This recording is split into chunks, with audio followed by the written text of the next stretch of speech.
Hizmet reaches out and stresses what we have in common. And by doing that, it enables the people to work together. And so to criticize that is totally out of line, because there is nothing destructive with working together.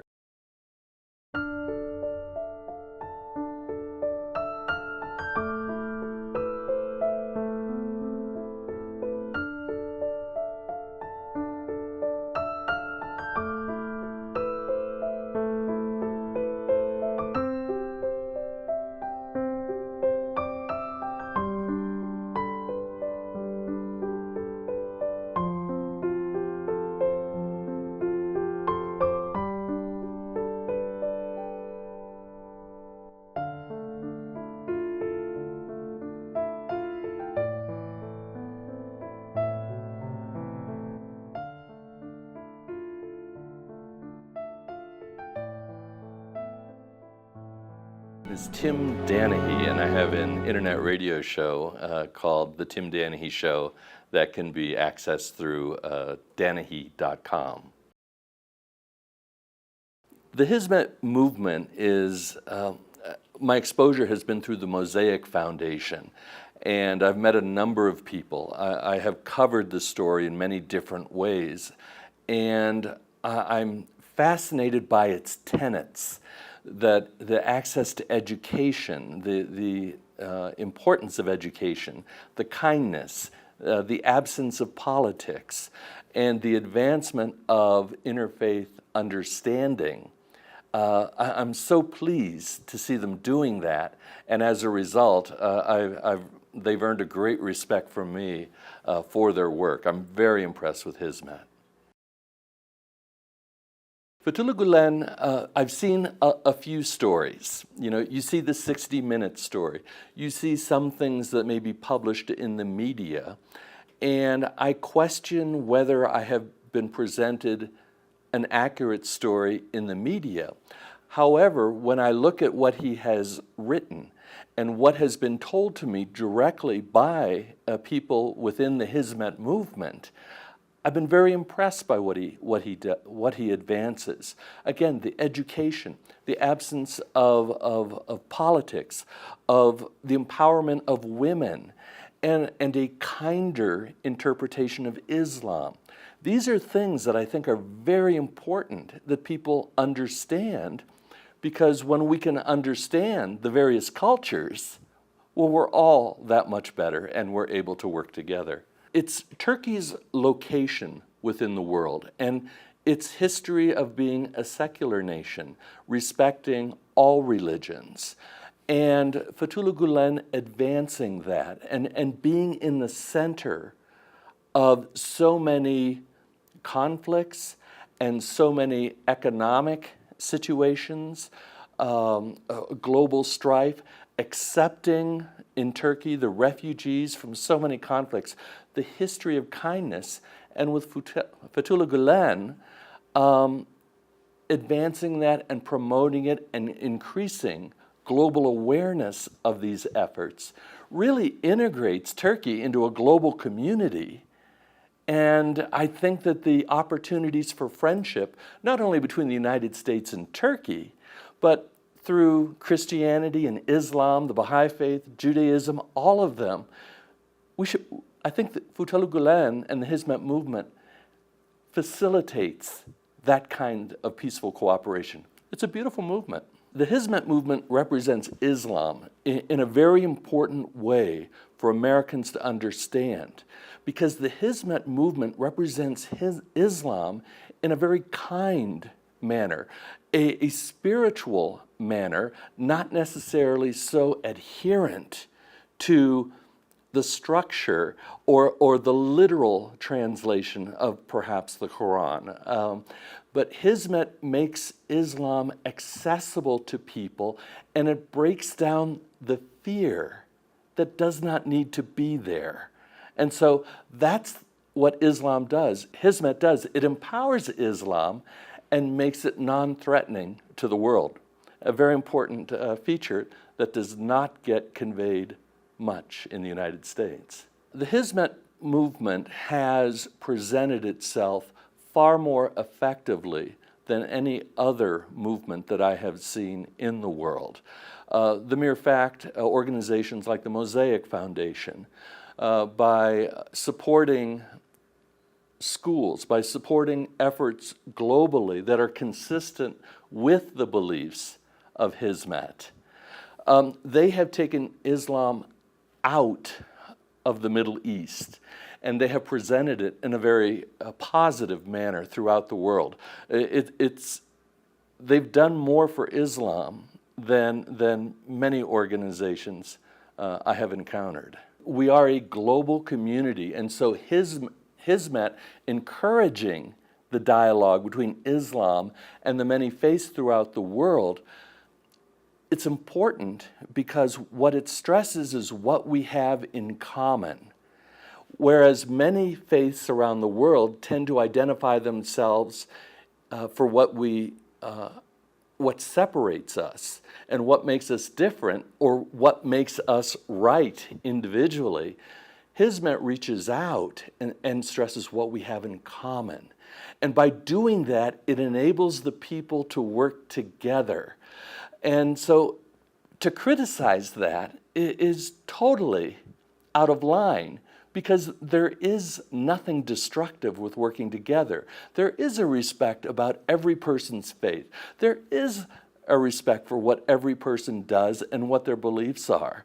And based on that respect that Hizmet has for other faiths, that opens the door for us to reciprocate and to give that respect back to Hizmet and to Islam. It's positive, I do not understand how you could possibly criticize those kinds of foundations. The emphasis on education by Hizmet is critical because we cannot advance as a world, as a faith, as a people based on ignorance. And Hizmet, to my understanding, emphasizes science, it emphasizes math, it emphasizes history and learning in a secular environment by taking out the dogma of faith and says, let's just get down to basics, what we all have in common. 2 plus 2 is the same in Christianity as it is in Islam. You know, a gravity is the same for a Turk as it is for a Canadian or an American. It's what we share, and that emphasis on education must be expanded and must be embraced.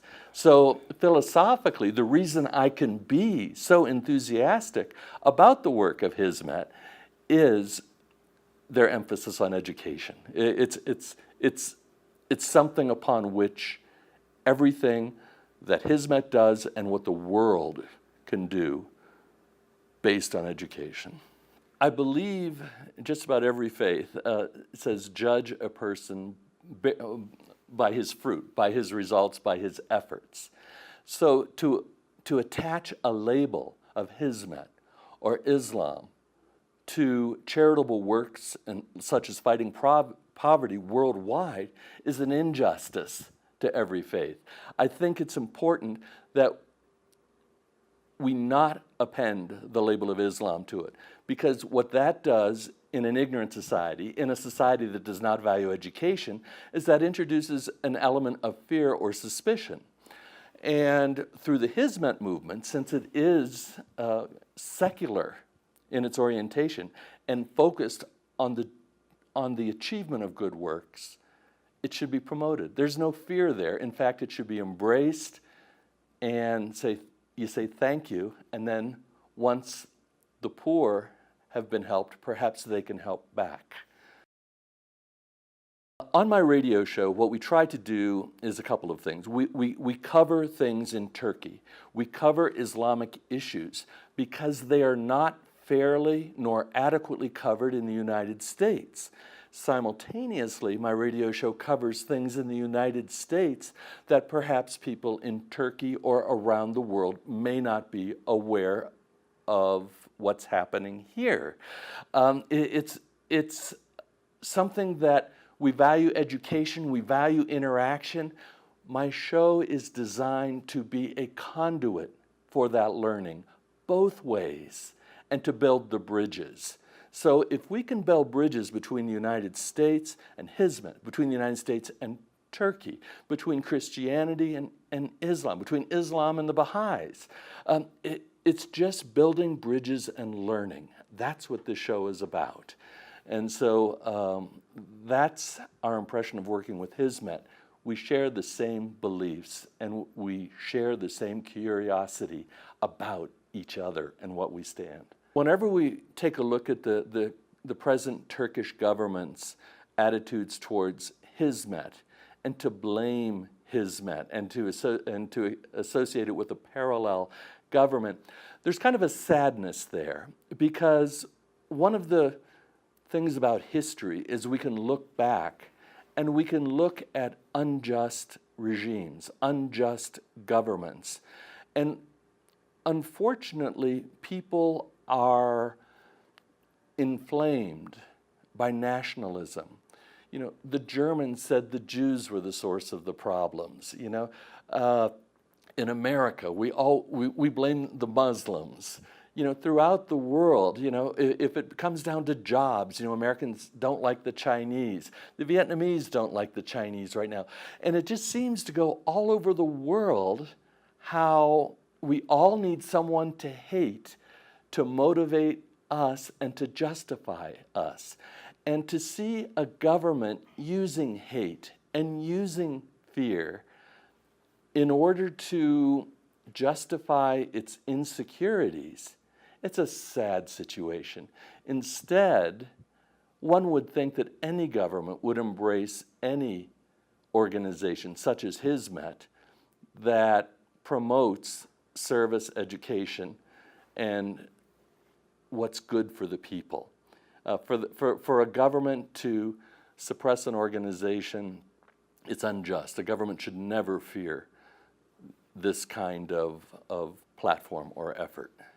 I believe a government would use an organization as Hizmet to distract people, to get people to hate blindly, to accuse others for a government's own failures.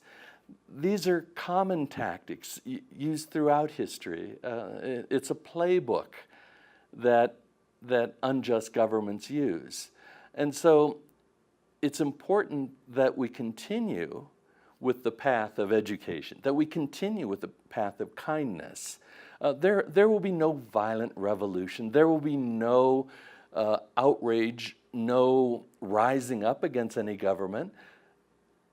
The most effective revolutions, as illustrated by perhaps Muhammad and Jesus, and has been the peaceful one, where love has prevailed. And that consistency will prevail in Turkey, as it will prevail in America, and as it will prevail in many nations around the world. But we must work together, and we must continue our acts of kindness until the government sees a more proper light in which to conduct its activities.